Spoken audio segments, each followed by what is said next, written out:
I want you to take a moment and I want you to give a name to the relationship that you're in right now. I'm talking about if you're in a relationship with someone else, and I want you to give a name to it. You're married to someone, you're dating someone, that sort of thing. I also, if you're not, the relationship that you were in at some point, if you had a relationship at some point, what name would you give that? Your past relationship or your current relationship? Lean to the person next to you and share that.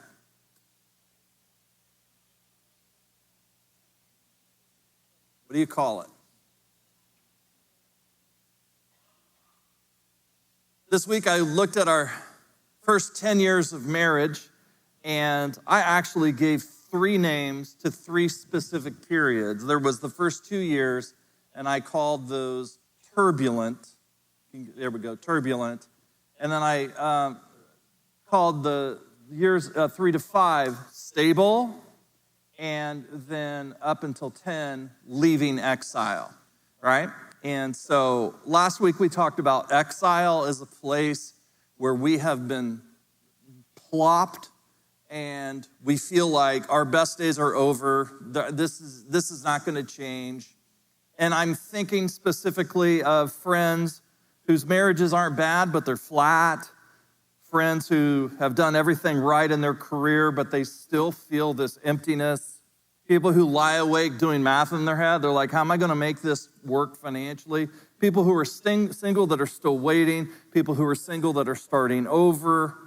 Friends who got everything that they wanted, but it just didn't work. Psychologists are beginning to understand that suicidal ideation, suicidal thoughts do not stem solely from depression. That's what we usually think, right? If you're like, hey, I just want to peace out here, it's because you're depressed. Well, what they're realizing is there's another factor which is actually bigger than depression, and that is entrapment. The feeling there's no way out. Researchers said those who begin to feel entrapped were many times more likely to entertain suicidal thoughts. And that makes sense because exile, being stuck, is a breeding ground for powerlessness. And if you think you're powerless to do anything, to change anything in this whatever you're where you are, you're like, what options do I have?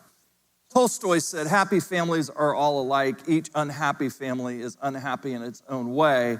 And for people living in exile, the way out is always the same, okay? So I'm going to show you something in a second, and it's a graph that I made of our marriage, and it's very clear. This will help you out here, right?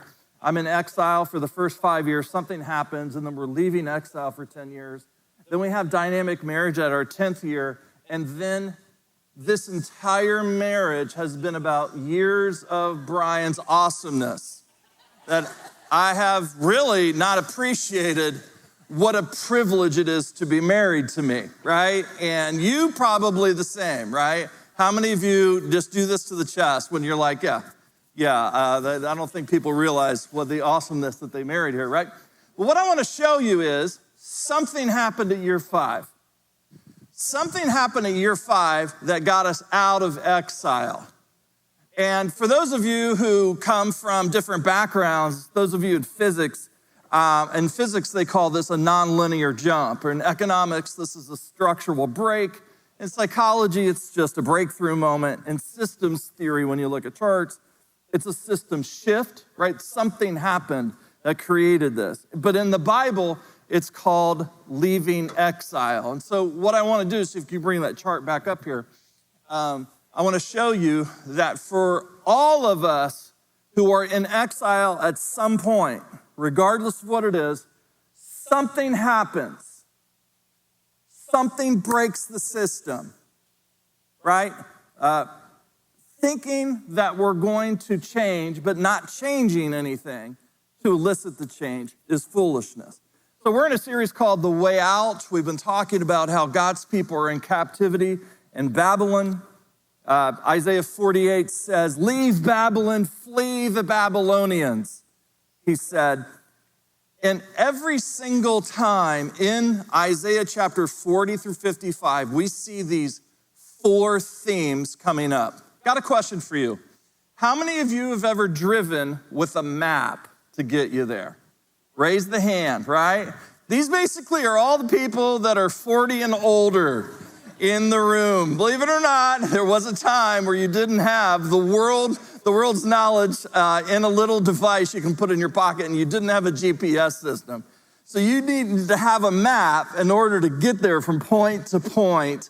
And if that didn't work, if you didn't have a map, what would you do?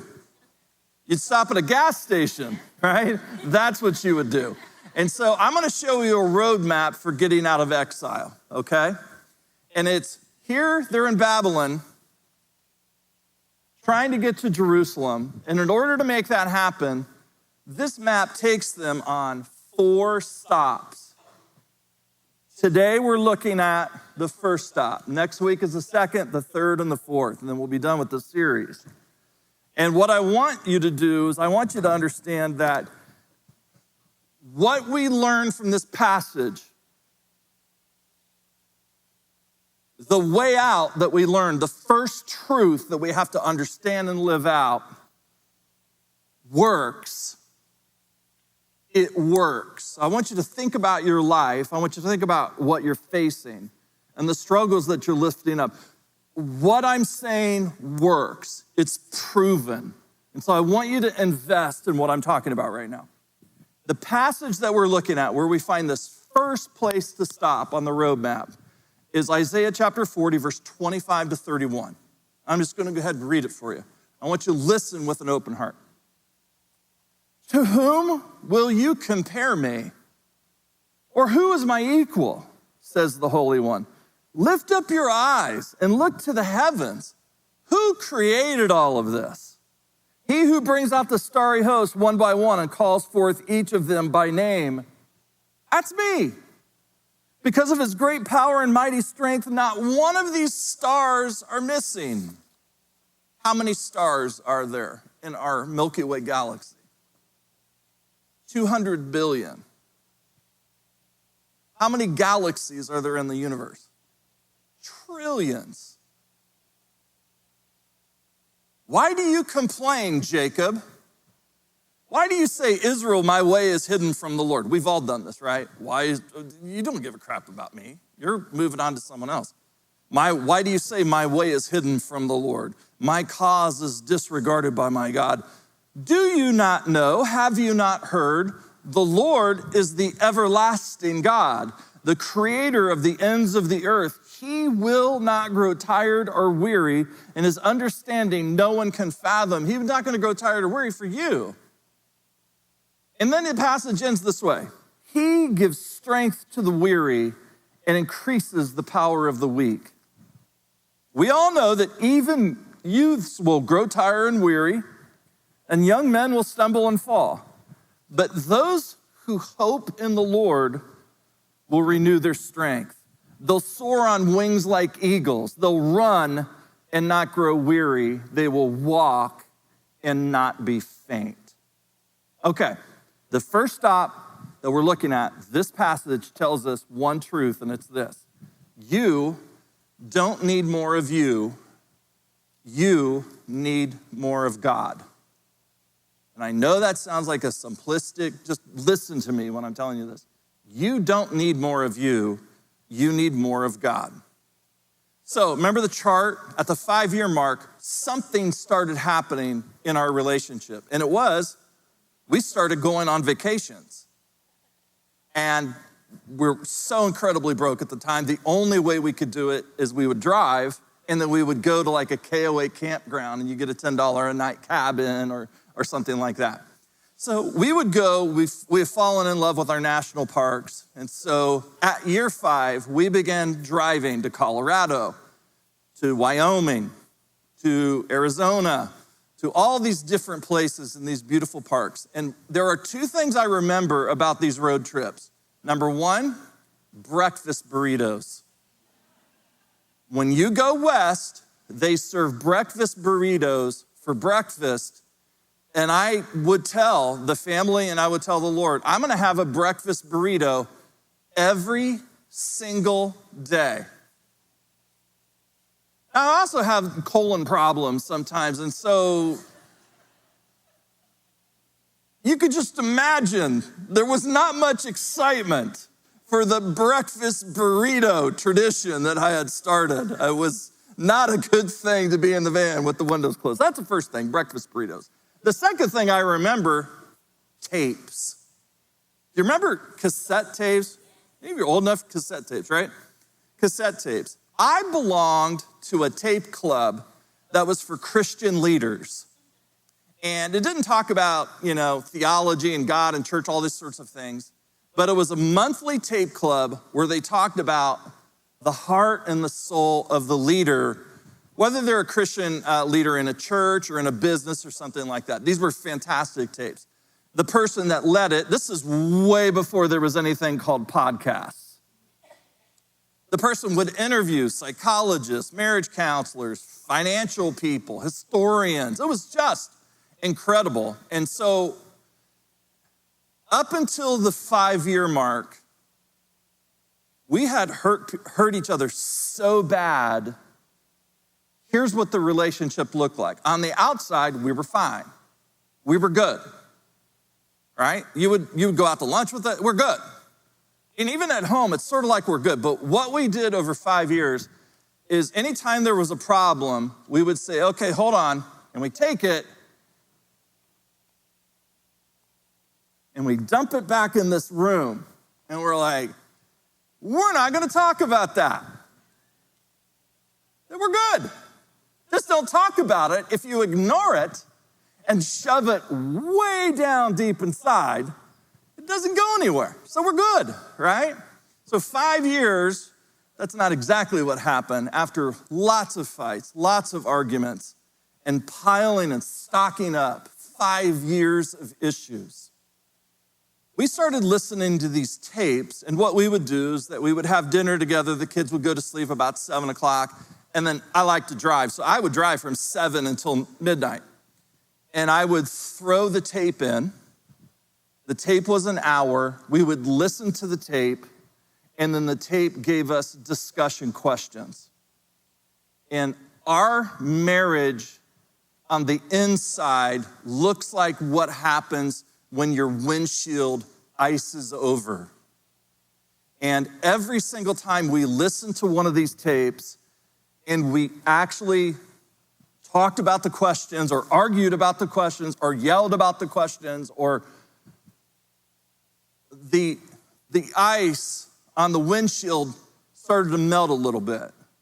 And then we would listen to another one, and we would listen to another one. And every time I got a tape, I saved them up, didn't listen to them. And every time we went on vacation, we did this over and over and over again. And what these people were doing was this.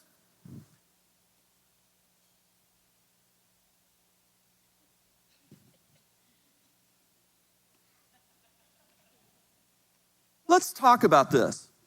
Not from a judgmental place, but from a place that we all deal with this stuff. And I was like, oh my gosh, I'm not alone in this, right? There's hope. And so the more that we talked, the more we opened up, and we eventually were on the chart to leave exile. Now, why am I telling you about a tape club conversations? It had nothing to do with marriage techniques and conversations and relationships. What influenced us was listening to Christian leaders who had God big in their life leading their relationship. And I gotta be honest, even though I was a pastor, I had never even thought about God actively leading the relationship. Never even occurred to me. I thought we'd just get better. But what they did is, as God got bigger, and I'm going to talk practically here in a second how to make that happen. As God got bigger and their egos got smaller, they began to see life change. And so John the Baptist said this about Jesus: he must become greater, I must become less. And so I had to learn how to stop being the pursuit of my own affections. I needed to learn how not to be first. The only way I know how to describe what I felt is banging my head up against a wall, and these people, as they talked about their relationships and their marriage, it was sort of like, hey, turn around and look up, okay?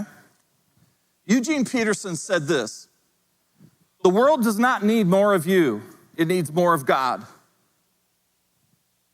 Your friends don't need more of you, they need more of God. And you don't need more of you. You need more of God. Because Israel didn't have a captivity problem, they had a size problem. Their God was too small. So here's what I want you to do. I want you to write this down, snap a photo of it. I'm gonna give you a formula for actively making God a bigger presence in your life, okay? And the formula is this: all plus not complaining minus hopelessness equals God gets bigger. All plus not complaining minus hopelessness equals God takes a bigger role in your life. So the first part of the passage says this: who is my equal? Look up your eyes and look to the heavens. Who created all of these? I love when I talk to people who are atheists or people that are agnostic, because at some point in a conversation, I will say, look up and explain that to me. Because we know there was a starting point. What existed before the starting point? And we know this has been expanding since the beginning of time, and it just keeps going. Who did that? It was something that obviously was more powerful and bigger than the thing that it created. And so God is like, if I know you're looking for someone right now, you would love to be with someone right now. I know you're trying to keep your head above water financially. I know you feel unsure or empty or scared, but you need to look up. Your gaze is on Babylon too much. You are looking at your problems. You need to lift up your eyes. C.S. Lewis said, in God, you come up against something immeasurably superior to yourself. Unless you know God is that, immeasurably superior to yourself, and yourself as nothing in comparison, you do not know God as well. So, practically speaking, I'll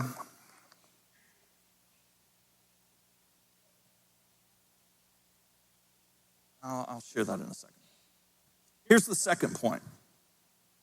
All plus not complaining. I want you to lean over to the person next to you, and I want you to share if you're a complainer or not, and I want you to be honest. Just do it really fast. Are you a complainer or not? Now, of course, everybody just lied, so if you're sitting next to a complainer, I just need you to point at the person, right? One of the best non-Christian books that you ought to read before you die is Marcus Aurelius' journal that's called Meditations. And this is not a Christian, but there's a line in that has always stuck with me. Marcus Aurelius said, never be overheard complaining even to yourself. Never be overheard complaining even to yourself. So I want you to imagine what it would be like to be God and listen to you complain all the time. How much would that suck to listen to you and me complain all the time? Because God is a real person. He's actually, and you're in a relationship, but we often forget, and we're just constantly blah, blah, blah, blah, blah, blah, blah, blah, blah. And God's like, I can't stand this anymore. I can't stand this. But primarily because what it's doing to you. Think about meeting with a marriage counselor for an extended period of time is my counselor has a good memory, which is a bad thing for me. Because I'll say things and like 10 weeks earlier or whatever, she'll remember, oh, well, you said that. And I'm like, really? Did I? Okay, right? Anyway, we were talking one time and I said offhand, my life sucks. It just sucks. Like there's everything about it. No, And I love my wife, I love my kids, I love our church, but man, it sucks, it's hard. And she came uncorked on me. Have you ever been uncorked on by a woman fully venting her rage? She just came uncorked on me.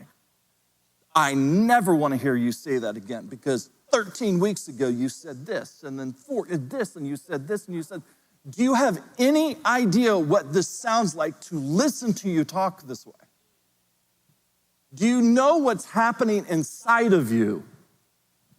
When you hear yourself talk this way, you are a self-reinforcing negativity machine, and you need to stop it. So I have a challenge for you. Today is a day of no complaining. Watching the game, I love the Eagles. Hurts really isn't throwing, he's running okay. We're throwing it all on Saquon, and you're like, hey, that's okay. God's gonna work this out, right? And I want you to then get up tomorrow, and I want you to say, the people that I'm around that I'm in a relationship with, the people in my home, the people that at work, not one time on Monday am I going to complain, am I going to allow myself to overhear myself complaining. The question is, if you did that all day today and all day tomorrow, would people think there's something wrong with you? They would be. Like, it's second nature. So I'm looking at the universe, which means God is capable of changing my problem. If he can create one galaxy that has 200 billion stars in it, throw it up and create trillions more, you really don't think he's gonna be able to work out that financial situation in your life? Really? He's like, come on now. And then when you stop complaining, you begin to focus on contentment. What's the opposite of complaining? It's not being satisfied with mediocrity. It's not even being satisfied with someone else's crap. The opposite of complaining is, I do not have to respond to everything that I think I need to respond to. I don't need to do it online. I don't need to do it in my home. I don't have to do it in work. I don't have to give a response every single time. All right. Here's one thing I want you to do. I want you to pull out a picture. I'm gonna pull out a picture. Pull out your phone. I need you to snap this right here. You're not allowed looking it up until after church. I want you to text verse, V-E-R-S-E, to 80123. This is the U version, verse of the day. And this is a great way, right in the morning, you get a Bible verse, it comes up on your phone, it's a text message, and you fill your mind with God's word before you allow the negativity of the world to fill you. Don't look this up right now, because if you do look it up right now, what's gonna happen? Bad things. Oswald Chambers said, if we complain, it's evidence we don't really believe God is ordering our steps. And so this week, I want you to keep telling yourself, as you say, I am not going to complain. You can't make God bigger in your life if you're rehearsing how small you think he is. You can't make God bigger in your life if you constantly are rehearsing how small he is. Why didn't you do this? You obviously could, and why are you in this, and this, and this, and this, if that's all we're doing? So here's what I want you to replace in your internal conversation in your head. Replace God doesn't care with God hasn't quit. Replace God's late with God's working. Replace God's silent with God's shaping me in the silence. Replace I'm forgotten with I'm being formed. Nothing's changing with something's growing underground. I'm too far gone with God's not finished yet, and this is falling apart. with God is rebuilding something better. All plus not complaining minus hopelessness, God gets bigger. The last one, hopelessness. Look at what he says. He gives strength to the weary, increases the power of the weak, blah, blah, blah, blah, blah, blah. But those who hope in the Lord will renew their strength. I'm gonna do I didn't ask this person ahead of time, so we're just gonna do it. Yeah, come on. No. Oh, yeah, okay. Well, yeah, you're even better. Sorry, Kirk. You actually have muscles, so that, all right, this is my friend Tom, okay? Now you can pull me right off the stage because you have leverage and you're not going to do that. You're gonna hold my hand, okay? And what you're gonna do is you're gonna give tension. You're gonna start to slowly and I'm gonna pull back, right? The Hebrew word for hope is the Hebrew word for tension. And it's, you are trying to pull me down. Hope is, I'm not gonna be strong enough to hold him off very long because he's in the advantage. But I know that there's someone who is strong enough, and all I have to do is hold on just long enough until that person shows up. Thanks, Tom. That's what biblical hope is. Biblical hope is not passivity? How do you say that? What is it? I just need you to finish this sermon. Can you do that? Hope is not being passive. It is defiance. That thing that keeps me in exile. You got me, man, but I'm holding on. I'm holding on. And all I have to do is, I don't have to beat you. I just need to outweigh you for him. So, I need everybody to stand up right now. Everybody to stand up.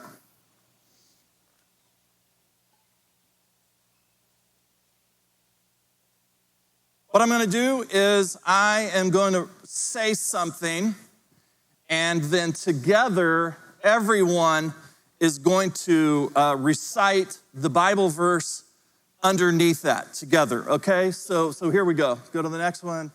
I skipped a lot of stuff. Okay, here we go. So this is me. When anxiety tries to overwhelm our thoughts, we cast all our anxiety on God because he cares for us. Right, this week. When discouragement whispers, we'll never change, he who began a good work in us will carry it on to completion. When distraction tries to pull us away from what matters, we set our minds on things above, not on earthly things. When offense tempts us to hold grudges, we forgive each other just as in Christ, God forgave us. When fear threatens to paralyze our faith, God has not given us a spirit of fear, but of power, love, and sound mind. When lies about our identity try to define us, we are chosen, royal, holy, and belong to God. Today and every day, we will not be conformed to this world, but we will be transformed by the renewing of our minds. Thanks for watching today's message. Make sure to check out Brian's new book, Finding Favor, God's Blessings Beyond Health, Wealth, and Happiness. To sign up for Brian's newsletter, please go to Brian's website at brianjones.com.